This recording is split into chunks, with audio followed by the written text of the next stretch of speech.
Bienvenue sur la chaîne YouTube de l'église La Bonne Nouvelle. Nous allons écouter le message que Dieu a mis sur le cœur de Pasteur. Soyez bénis et bonne écoute.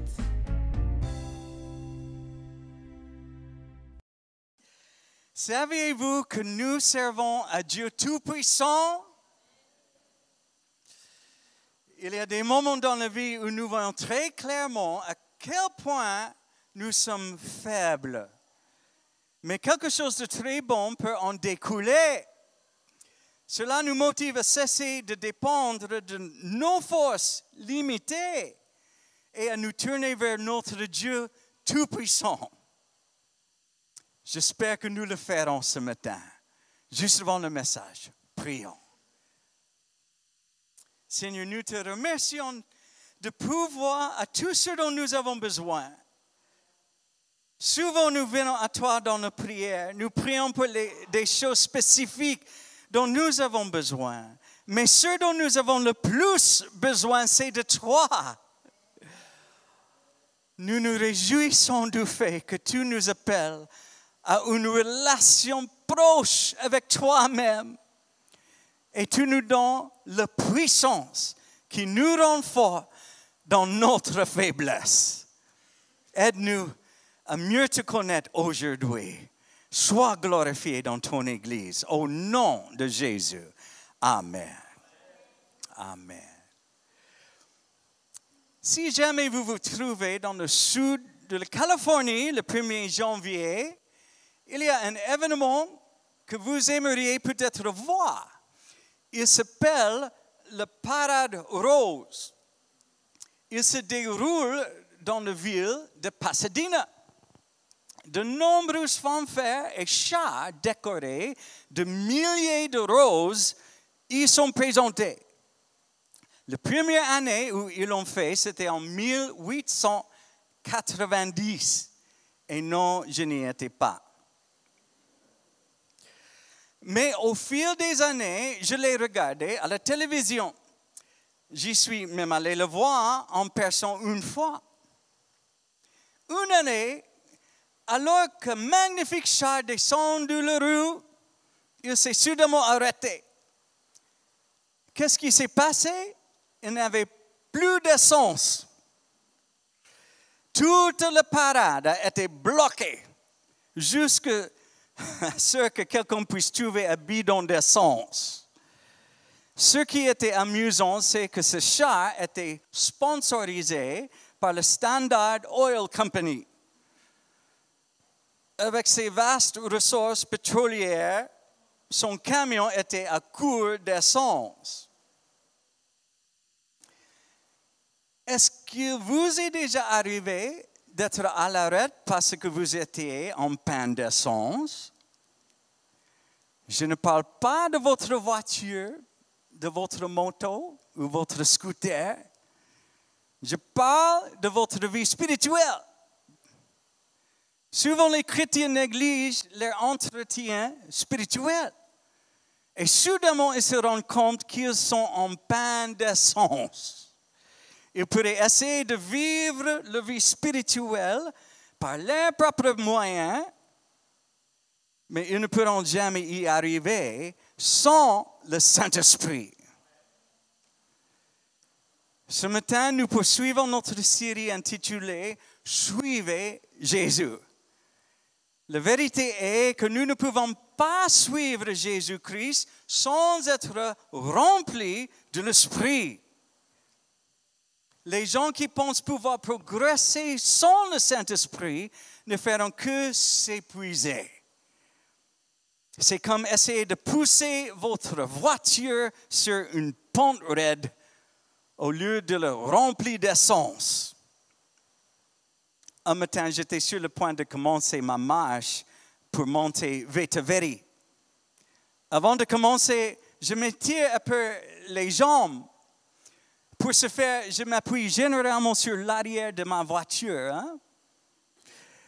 Un homme est passé à côté de moi et a cru que j'essayais de pousser ma voiture en haut de la montagne. Je pense qu'il s'est senti obligé de m'aider. Mais je lui ai dit que je faisais juste des étirements.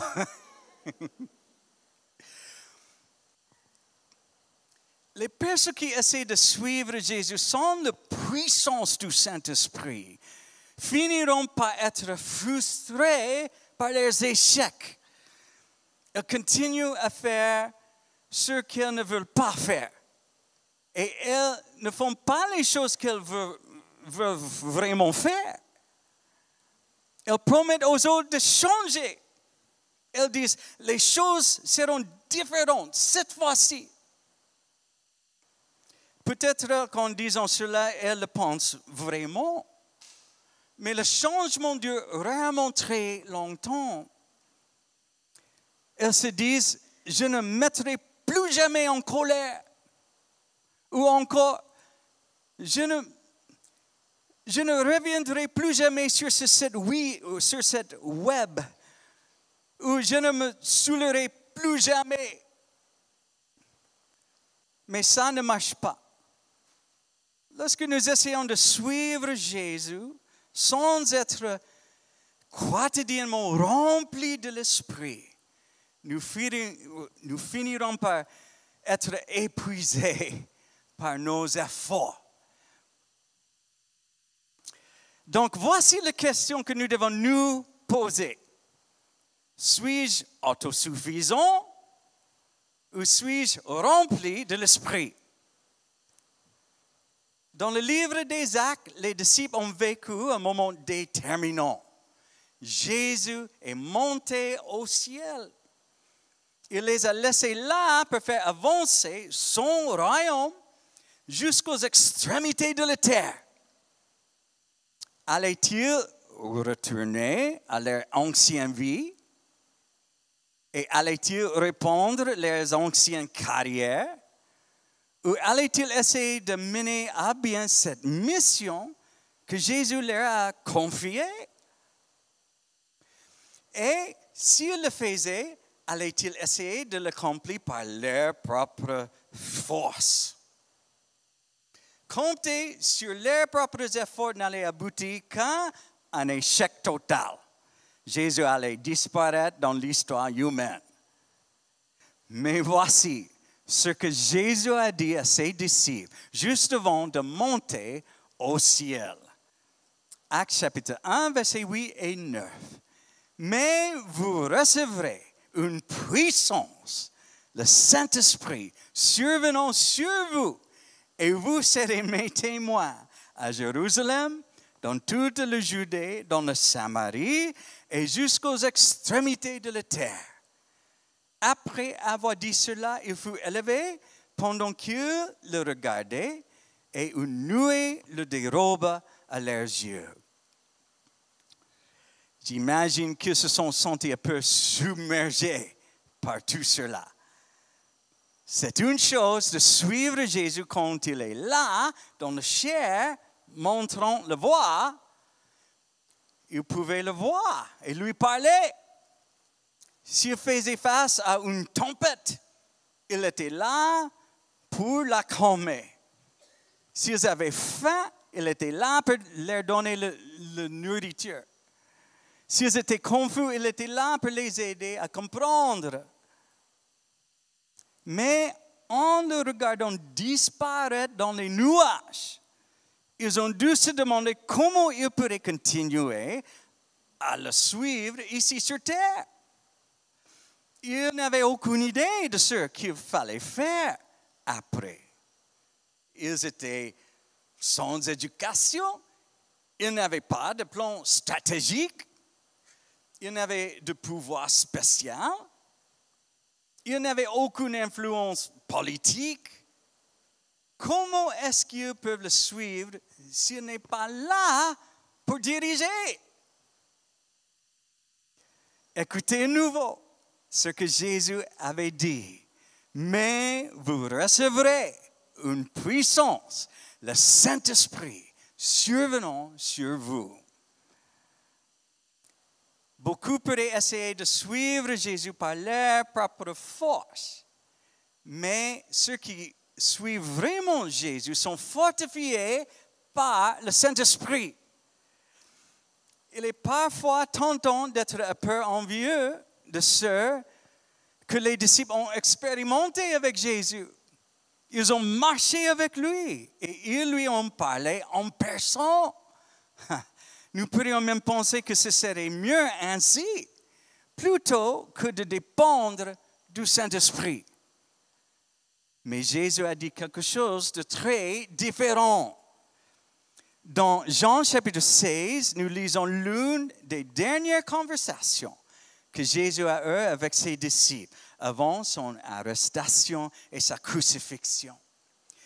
Il essaie de les préparer pour sa mort, mais ils sont dans le déni. Ils ne pouvaient pas imaginer perdre Jésus, leur leader, leur enseignant et leur ami. C'est la pire nouvelle possible. Mais Jésus leur dit, dans Jean chapitre 16, verset 7, « Cependant, je vous dis la vérité, il vous est avantageux que je m'en aille. Car si je ne m'en vais pas, le consolateur ne viendra pas vers vous. Mais si je m'en vais, je vous l'enverrai. » Jésus a dit qu'il valait mieux qu'il parte, parce que lorsqu'il partirait, le Saint-Esprit viendrait. C'est mieux. Pourquoi est-ce qu'il disait cela? Tout au long de l'Ancien Testament, nous voyons des références qui parlent de Dieu étant avec l'homme. La Bible parle de Dieu étant avec Abraham. Dieu était avec Joseph. Dieu était avec Élisée. Mais quand nous arrivons au Nouveau Testament, nous découvrons quelque chose d'intéressant. Il y a des références qui parlent de Dieu étant en nous. Voici seulement 3 exemples. 1 Jean chapitre 3, verset 24. Celui qui garde ses commandements demeure en Dieu et Dieu en lui. Et nous connaissons qu'il demeure en nous par l'Esprit qu'il nous a donné. Romains chapitre 8, verset 11. Et si l'Esprit de celui qui a ressuscité Jésus d'entre les morts habite en vous, celui qui a ressuscité Christ d'entre les morts rendra aussi la vie à vos corps mortels par son Esprit qui habite en vous. Et Colossiens chapitre 1, verset 27. Car Dieu a voulu leur faire connaître quelle est la glorieuse richesse que renferme le secret de son plan pour les non-juifs. Et voici ce secret. Christ en vous, garantie de votre espérance de la gloire à venir.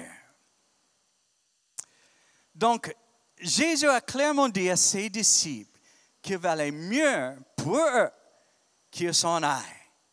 Pourquoi? Car bien qu'il soit bon de savoir que Dieu est avec nous, c'est encore mieux quand Dieu est en nous. Jésus pouvait être avec ses disciples, mais le Saint-Esprit vivrait dans ses disciples. Certains pourraient souhaiter voir les prodiges de Dieu accomplis dans l'Ancien Testament. Quand j'étais enfant, chaque année, il y avait le film Les 10 commandements à la télé. Je le regardais toujours avec admiration. J'aurais aimé pouvoir être là lorsque Dieu a ouvert la mer Rouge. Je suis sûr qu'il y en a qui souhaiteraient pouvoir voir de grandes manifestations comme celle-là aujourd'hui. Ils ont hâte d'aller au ciel et de demander à Moïse comment c'était de suivre le nuit et le jour et le feu la nuit. Comment c'était de rencontrer Dieu sur cette montagne. Mais j'ai le sentiment que la réponse de Moïse pourrait les surprendre. Il pourrait en fait répondre ainsi. J'ai dû gravir cette montagne pour rencontrer Dieu. Dites-moi comment c'était d'avoir Dieu habitant en vous chaque jour.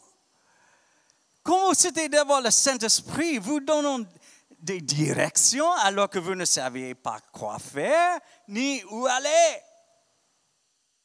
C'était pour demander à David comment c'était de tuer le géant et de gagner les batailles.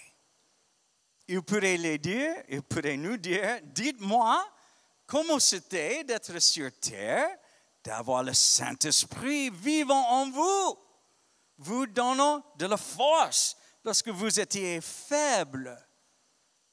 Certains pourraient demander à Élie, comment c'était de faire descendre le feu du ciel devant les prophètes de Baal? Comment c'était de ressusciter ce garçon d'entre les morts? Et Élie pourrait dire, eh bien, finalement, ce garçon a fini par mourir à nouveau. Dites-moi, comment c'était d'avoir Dieu vivant en toi? Comment c'était de vivre sur terre avec le Saint-Esprit qui vous donne de la joie lorsque vous êtes déprimé? Qu'avez-vous ressenti lorsqu'il vous a donné le pouvoir de vaincre ce péché dans votre vie? Dans Actes chapitre 1, Jésus promet à ses disciples qu'ils recevront la puissance du Saint-Esprit. Et le reste du livre des Actes rapporte ce que Dieu peut faire avec les disciples remplis du Saint-Esprit. Au chapitre 4, Pierre et Jean sont conduits devant les chefs religieux. Cet homme ne comprend pas pourquoi ses disciples font une telle différence. Ils n'avaient ni la bonne formation théologique, ni les bonnes références religieuses. Les chefs religieux tentent de comprendre comment ces hommes font des choses aussi extraordinaires. Donc, ils les ont interrogés. Actes chapitre 4, verset 7. Ils furent placés au milieu d'eux, Pierre et Jean, et leur demandèrent, par quel pouvoir ou au nom de qui avez-vous fait cela? C'est clair pour les chefs religieux que Pierre et Jean ne faisaient pas ces choses de leur propre force.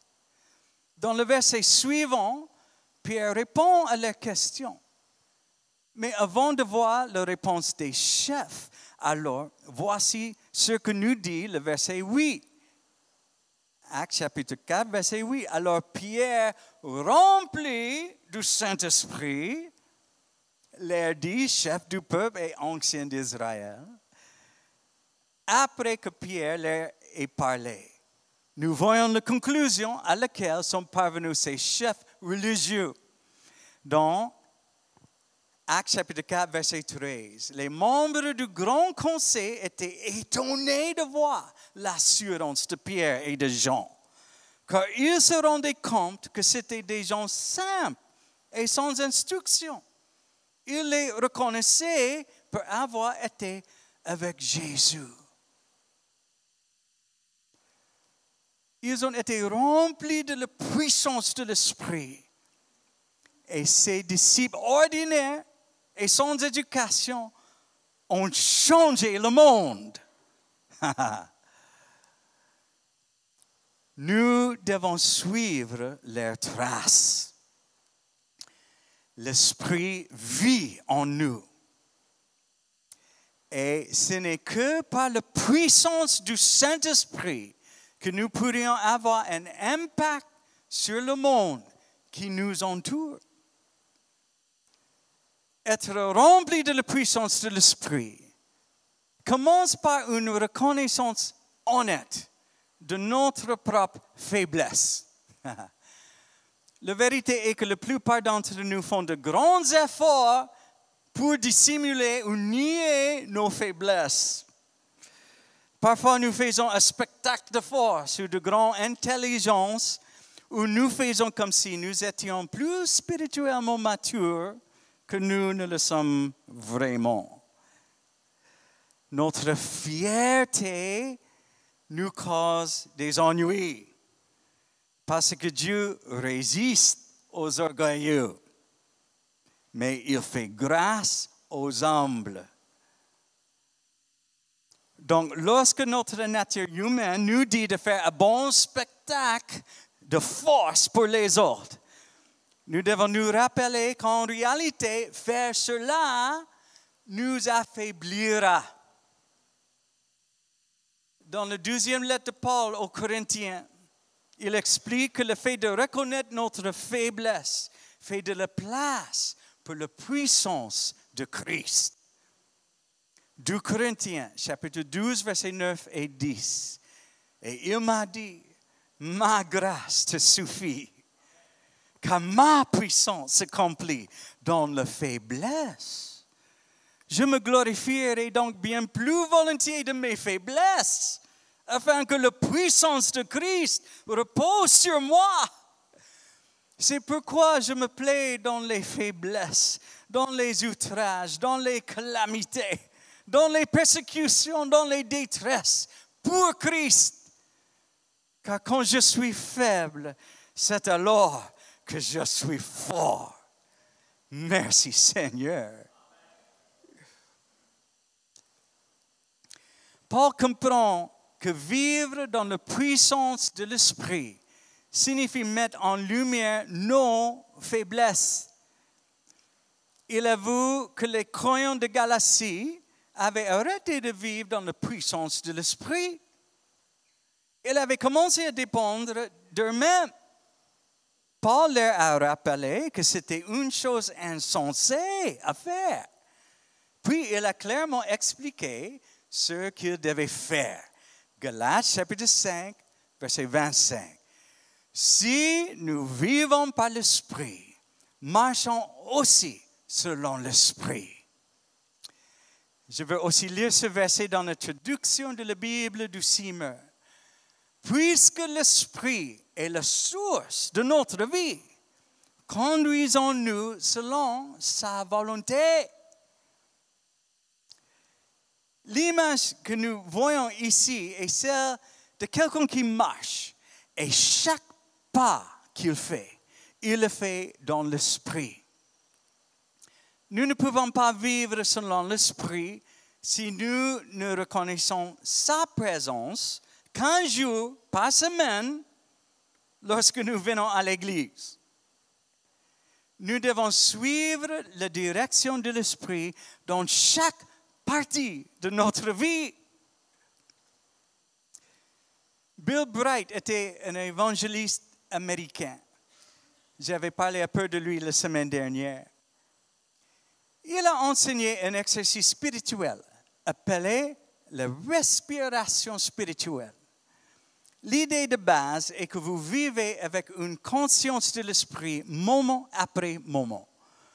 Vous vivez ainsi jusqu'à ce que marcher selon l'esprit devienne aussi naturel que respirer. Ça fait simplement partie de qui vous êtes. Voici comment ça fonctionne. Au moment où vous prenez conscience du péché dans votre vie, vous expirez. Lorsque vous expirez, vous vous repentez de votre péché. La repentance devient une réponse naturelle.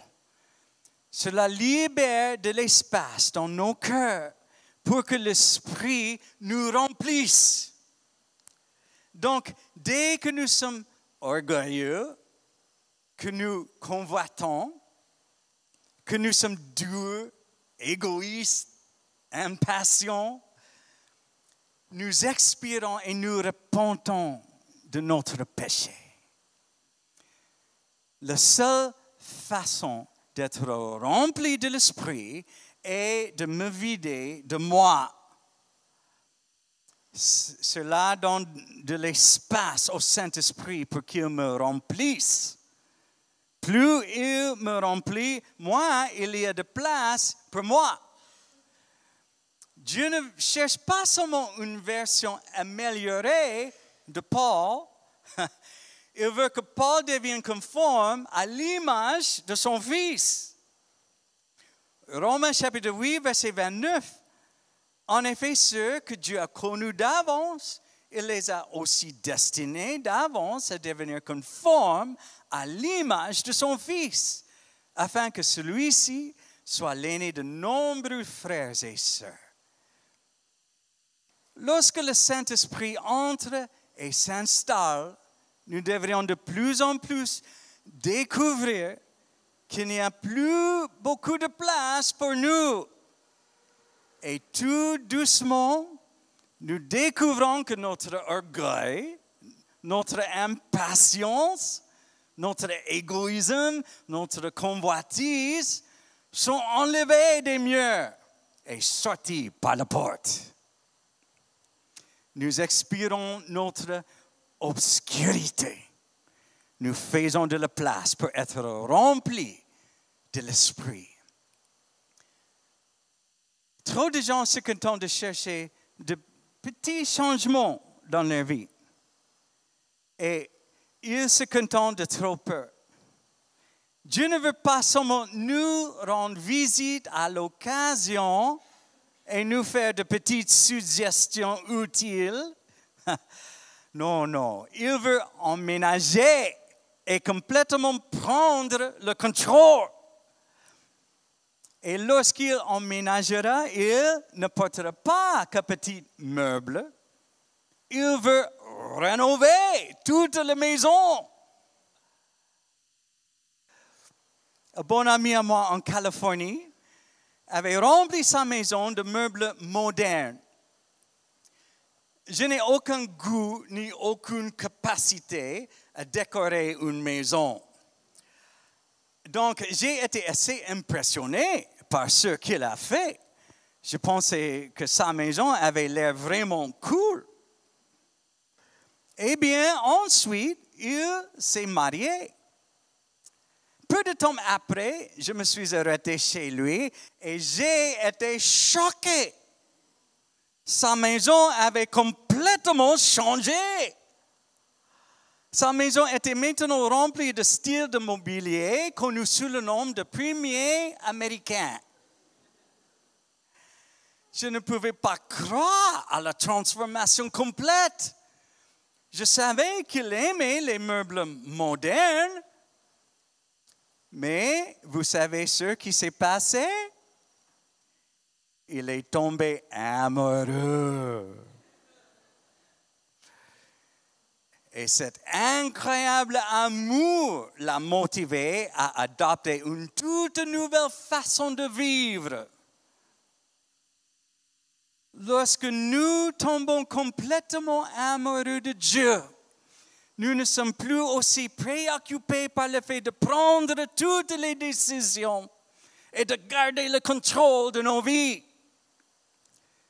Nous sommes heureux de céder ce contrôle à celui qui nous aime le plus. Nous nous vidons de nous-mêmes. Et bien sûr, après avoir expiré, nous inspirons. Lorsque nous inspirons, nous prions pour être remplis de l'Esprit. Et nous lui cédons le contrôle. Pratiquer cette respiration spirituelle nous apprend à marcher avec l'Esprit. Ceux qui suivent Jésus vivent avec une conscience continue de la présence de l'Esprit. Ils prient constamment pour être remplis de sa puissance. Pour certains, cela ne semblera pas naturel au début. Vous n'avez pas appris à marcher avec l'Esprit. Lorsqu'un enfant apprend à marcher pour la première fois, ça demande une concentration totale et beaucoup d'efforts. Mais très vite, ça devient complètement naturel. Un pas à la fois. Alors que vous devenez plus conscient de sa présence, et que vous priez chaque jour pour recevoir sa puissance, ce qui vous semble forcé et non naturel deviendra une seconde nature. Aujourd'hui, il y a beaucoup d'églises qui ressemblent à celle de Galatie. Le message qu'elle déclare est « Faites plus d'efforts ». Elle cultive une mentalité de « Faites-le vous-même ». L'accent est davantage mis sur leurs efforts et leur autodiscipline. Elles pensent qu'avec suffisamment de travail acharné, elles peuvent suivre Jésus. Pourtant, elles finissent par s'épuiser à force d'essayer de vivre la vie chrétienne par leurs propres efforts. Si vous dépendez de vos propres forces pour suivre Christ, vous vous retrouverez bientôt épuisé et perdu. Jésus a promis à ses disciples que l'Esprit viendrait sur eux avec puissance. Ceux qui suivent vraiment Jésus comprennent que c'est une marche qu'ils n'étaient jamais censés faire seuls. Au lieu de cela, nous marchons avec l'Esprit. Il nous donne surnaturellement la force et le pouvoir dont nous avons besoin. Mon grand désir est que si vous commencez à être épuisé par vos propres efforts, vous trouvez un grand soulagement dans ce message. Nous ne devrions pas penser être remplis du Saint-Esprit simplement d'une manière mystique et éthérée. Non, ça devient vraiment très pratique car cela impacte la réalité de nos vies. Le pasteur Kyle Idleman a demandé à ses amis sur Facebook de terminer la phrase suivante. Par la puissance du Saint-Esprit, il a déclaré qu'en 24 heures, il avait reçu plus de 100 réponses. Voici quelques-unes d'elles. Par la puissance du Saint-Esprit, j'ai finalement pardonné à mon Père. J'ai perdu beaucoup de poids et j'ai arrêté de fumer. J'ai pardonné à mon ex-mari son infidélité. Nous avons adopté 2 garçons éthiopiens. Par la puissance du Saint-Esprit, j'ai vaincu une dépendance à la drogue. J'ai vaincu une dépendance aux jeux. J'ai vaincu une dépendance sexuelle. J'ai vaincu une dépendance au shopping. J'ai vaincu un trouble de l'alimentation. Je suis sobre depuis 4 ans. Par la puissance du Saint-Esprit, je suis capable d'élever mon enfant ayant des besoins spéciaux, même en tant que mère célibataire. Mon mariage a été sauvé. Nous avons conçu après avoir appris que cela n'arriverait jamais. Mon enfant est rentré à la maison après 3 ans de silence. J'ai trouvé la paix lorsque mon mari est décédé et que je pensais que ma vie était finie. Ce ne sont là que quelques-unes des choses que le Saint-Esprit peut faire. Pensez juste à ce qu'il aimerait faire dans votre vie. Et puis réalisez qu'il a le pouvoir de faire bien plus que ce que nous pourrions demander ou penser. Je termine avec Ephésiens chapitre 3, versets 20 et 21. S'il vous plaît, dites-le avec moi. Or, à celui qui peut faire, par la puissance qui agit en nous, infiniment au-delà de tout ce que nous demandons ou pensons. À lui soit la gloire dans l'Église et en Jésus-Christ, dans toutes les générations, au siècle des siècles. Amen. Merci Seigneur. J'aimerais que les musiciens reviennent. Permettez-moi de vous demander, êtes-vous en panne d'essence? Êtes-vous frustré par les échecs? Êtes-vous épuisé par vos efforts? Est-ce qu'il se pourrait que vous ayez essayé de faire ce que seul le Saint-Esprit peut faire? Les Écritures que nous venons de lire ne parlent pas de notre capacité à faire toutes ces merveilleuses choses. Elles parlent de Dieu et de sa puissance qui agit en nous. Il est temps de se connecter à Dieu et sa puissance. Sans lui, nous ne pouvons rien faire. Plus nous nous vidons de nous-mêmes, plus sa puissance nous remplit. Sa puissance nous conforme à l'image de Jésus. Sa puissance nous aide à vaincre les péchés qui nous assaillent. Sa puissance nous permet d'être ses témoins jusqu'aux extrémités de la terre. Il nous guérit. Il nous réconforte. Il nous conseille. Il est capable de faire infiniment au-delà de tout ce que nous demandons ou pensons. Mais sommes-nous prêts à lui demander? Allons-nous l'approcher avec foi et avec de grandes attentes? Allons-nous quotidiennement inviter son esprit à nous remplir? Allons-nous constamment prier pour être remplis de sa puissance? S'il vous plaît, inclinez la tête et fermez les yeux.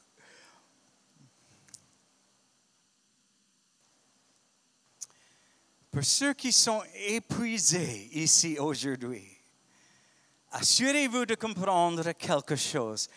Je ne vous encourage pas à faire plus. Je ne vous encourage pas à essayer d'être Dieu ou de prendre sa place. Je vous encourage à vous tourner vers lui et à entièrement dépendre de sa puissance.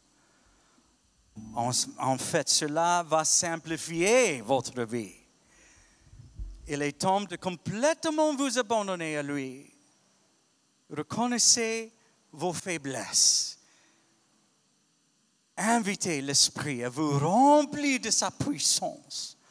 Enlevez de vous-même la pression dans le fait de faire les choses qui doivent être faites dans votre vie. Dépendez complètement de lui.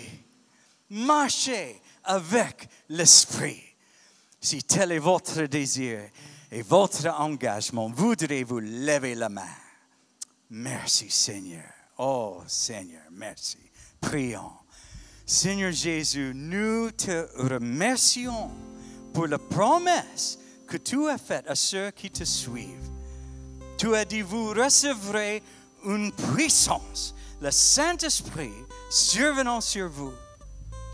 Trop souvent, nous avons simplement dépendu de nos propres efforts. Nous nous sommes épuisés en essayant de faire ce que toi seul peux faire. Pardonne-nous, Seigneur. Nous nous tournons vers toi maintenant. Nous nous tournerons vers toi chaque jour et nous te demanderons de nous remplir de ta puissance. Aide-nous à faire de la place pour toi. Nous allons nous vider de nous-mêmes. Remplis chaque pièce de notre temple, de ta gloire.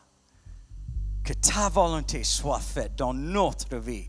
Nous te remercions par avance pour les miracles que tu accompliras.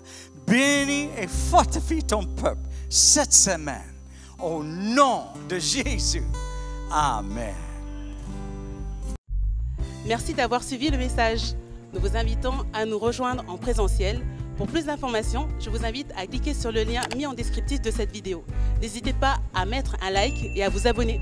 À bientôt à l'Église La Bonne Nouvelle.